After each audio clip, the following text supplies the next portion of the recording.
kind of quiet around here for a change, isn't it? Dixie's gone. What? Yeah, Tad swooped in like a Visigoth and carried her out over his shoulder. Good. Good. I'm glad. I'm glad you're glad. I'm glad. I'm so glad. How's Junior? Brooke has him. Dixie's decided that I can't be trusted with our son, which is nothing new, of course. So, but now she has a whole new excuse. What excuse? I'm not at liberty to discuss the facts of Dixie's life. I already know that Dixie is ill. I saw the videotape. I know everything. She was looking everywhere for that videotape. How the hell did you find it? It doesn't really matter now. I saw it, and Tad saw it. Well, I suppose you're here to tell me what a selfish, unfeeling ogre I am? Actually, no, that's not what I came by. But I'd be happy to oblige.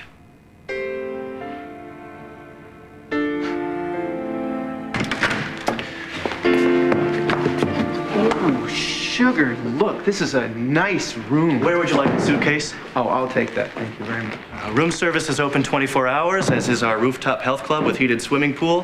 Here's the key to the mini bar. A mini bar. Would you like me to turn down the thermostat? I don't care. I'm not staying. Oh, you're gonna have to forgive her. She's suffering from first night jitters. You see, back in '83, Boo Bear and I promised each other we were gonna save it for the honeymoon. Ugh, don't believe a word he says. Oh, what, you're gonna stand there and state before God in this bellhop that you didn't save it? Are you out of your mind? I'm shocked. I'm sorry. You're gonna have to give us some time alone.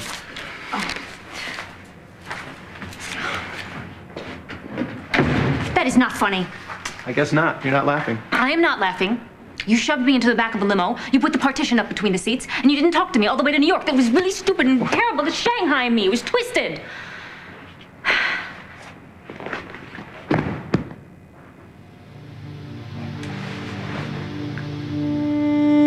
Okay, I guess it helped me get my mind off of Junior, and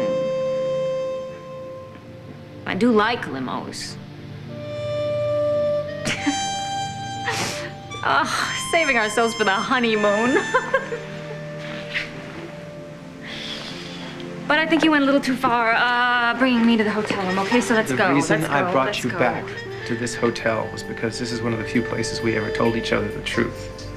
As in the whole truth and nothing but. And that is exactly what we're gonna do right now.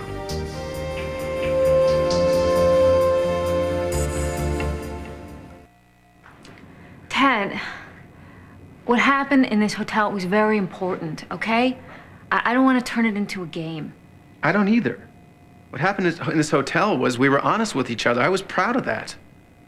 Could have been a real beginning. But lately, we haven't had too much honesty between us, now have we?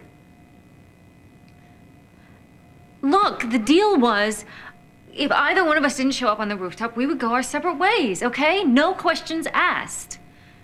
Your problem is you just can't stand that it's over. You can't accept it. You're right. I don't. I can't. Well, that makes you a sore loser, doesn't it? The worst kind. Because I'm not about to lose you. Don't be like this. I say we start over again. I say we do the whole night in a hotel room all over again and see where that goes. No, I'm not gonna do that, okay? It's decided. I am going back to Pigeon Hollow with Junior. You can do whatever you want just as soon as we're through here. No, we are through here. Don't you get it? Okay? First thing in the morning, I'm gonna go back to Pine Valley. There's a train. I'm gonna be on it. Fine. First thing in the morning. Right now, how about a dance? What? No, absolutely not. Come on, sugar. Night and day in terry cloth. You know how it goes.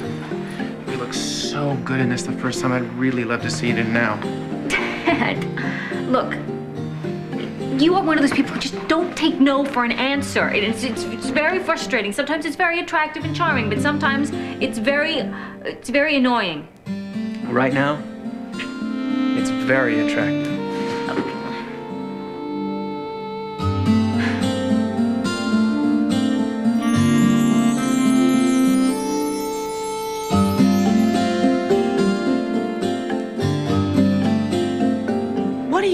do with Dixie being sick? You didn't create her heart condition all those years ago. You couldn't do it now. I saw the videotape too. I told Junior that his mother might die. And that's why you ran away. Yeah. What possessed you to do that? Because he came to me, he was very concerned about his mother. I thought maybe he deserved to hear the truth. Pa! But all I succeeded in doing was frightening a small boy clear out of his wits. Dixie went ballistic. Decided that I had committed a capital crime and she was going to take Junior right back to Pigeon Hollow. I can't say I blame her. Dixie thinks I'm using her illness to get closer to the boy. She thinks that all my attempts to help her medically, I have the best people from Johns Hopkins ready, waiting for my phone call. And yet in her mind, it's all an attempt to gain leverage. How could she? Of course I want her to get better. And I told the boy the truth because I wanted to prevent him suffering what I suffered. My mother died when I was very young, and I didn't see it coming. I had no idea she was sick. I never got a chance to say goodbye. I know about your mother dying when you were a child, Adam. Stuart told me. In one of his many attempts to humanize you to me. He had no right to tell you that. That was one of the most private, painful moments of my life. Well, maybe that's how Dixie feels. When you did what you did to Junior. I try to help people. I really do. But I just don't know how. I don't understand what makes ordinary people do what they do.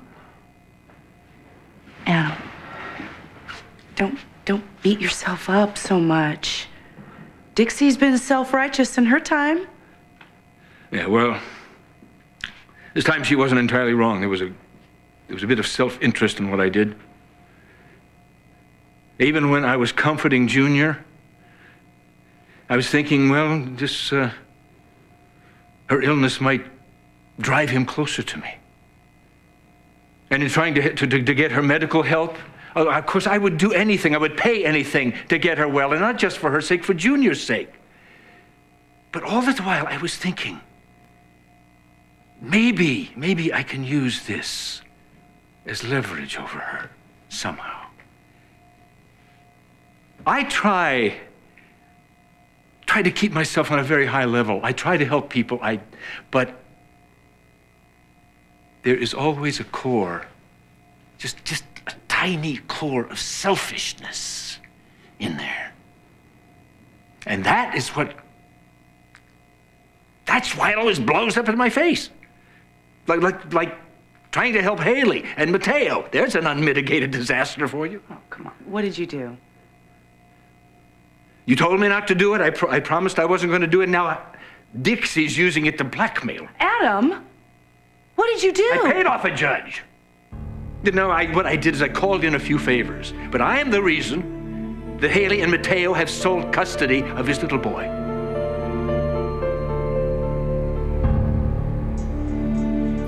Where will you be moving? We don't know yet. Not far, though, okay? And we want to make sure that Max has easy access both to you and to us. Well, And believe me, you don't have to move back to the Pine Cone. We'll help you find another apartment. And, you know, I told you I was willing to pay for alimony and child support, anything you need. yes, Mateo, I know that you're willing to pay money. And, you know, this decision just happened because, well, a number of reasons. And we thought that you should know right away so that you could help Max adjust to a new living arrangement as soon as possible. And if we retain sole custody until the divorce is final, we will be taking Max with us.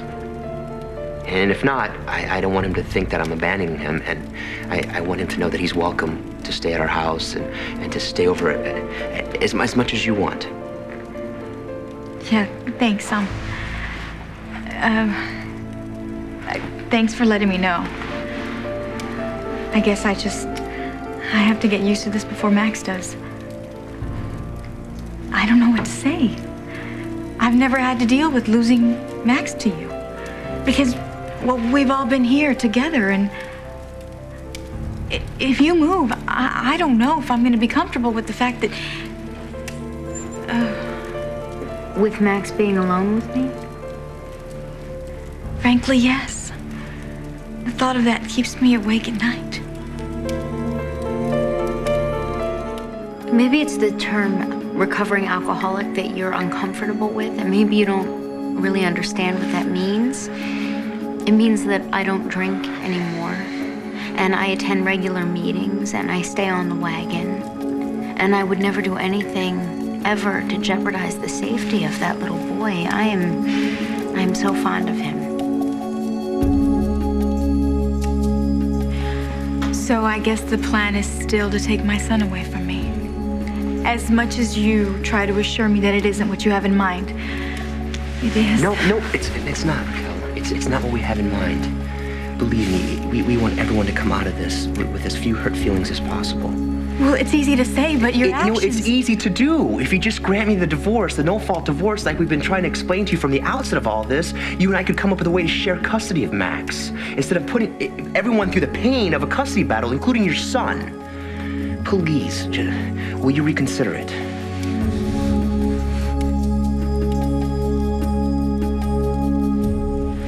Oh, no, I don't want to hear this. Liza, I need you to hear this. I'm bound to you by a vow of honesty.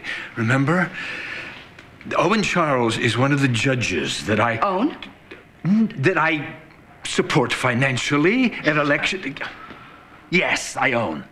Or at least rent on occasion. You took a boy away from the only consistent parent that he knew because you're what? Rich? Powerful? Because I want my daughter to be happy.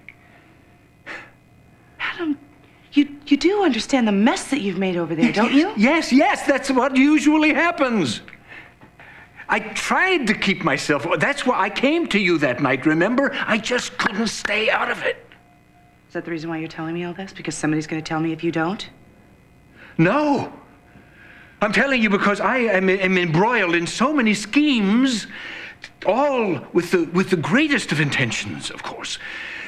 I can't keep track of them.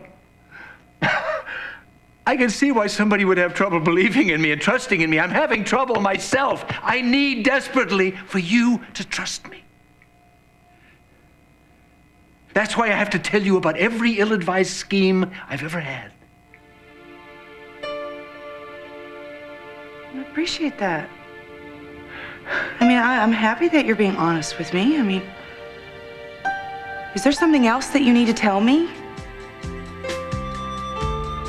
Oh, God. There is, isn't there?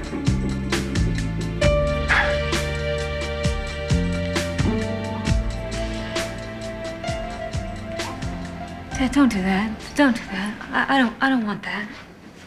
You don't want to be together? No, I don't want to do this right now. No. When? We made a deal. We made a deal, no questions asked. Yeah, we made a deal, but something happened. It didn't go off like it was supposed to. It did. It did. No, it didn't. Look me in the eye and tell me what happened the night you were supposed to meet me on the roof. You've wanted to again and again. I'm sorry. I have to go back to Junior. Junior is going to be just fine. He's safe with Brooke and Jamie. You're not fine.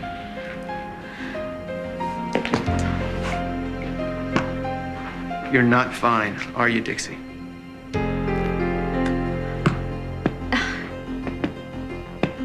I don't know what you're talking about.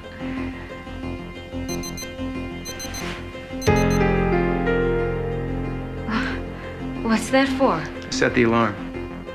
It's time for your medication. So, why don't you tell me which one it is?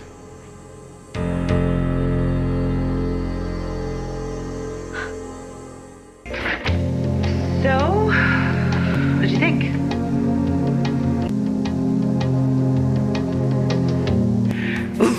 still have the touch.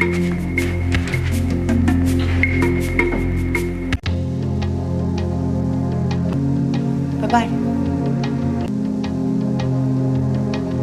You know, I'm actually beginning to enjoy this. It's been nice getting to know you.